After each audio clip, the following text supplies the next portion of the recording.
টাঙ্গাইলের একটা উপজেলা সখীপুর, এক বছরে বিয়ে হয়েছে 733টা উপজেলায়, আর বিয়ে বাড়ছে 578। আচ্ছা, গাজীপুর জেলা, এক বছরে বিয়ে হয়েছে 20,000, বিয়ে ভাঙছে 10,000। এটা 2023 সালের কথা, পত্রিকা আছে, আমি বলি না। গাজীপুরের উপজেলা কালিয়াকৈর, এক বছরে বিয়ে হয়েছে 1200, বিয়ে ভাঙছে 1700। আগে তুলে সরকার দিচ্ছে। কি পরিমাণ মহামারী! মজার বিষয় শুনলেন নি? যত বিয়া ভাঙতেছে তার মধ্যে 75% ভাঙতেছে নারীর আবেদনের কারণে, মানে মহিলাই ভাঙতেছে, আর 25% ভাঙতেছে ছেলের কারণে, পুরুষের কারণে। ভাইজান, আমার কথা ঠিক আছে?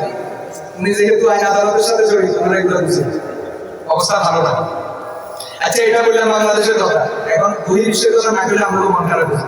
আমাদের গর্বের দেশ সৌদি আরব, আগে কিছু উন্নতির কথা শুনে গত 1 বছরে সিনেমা হল উদ্বোধন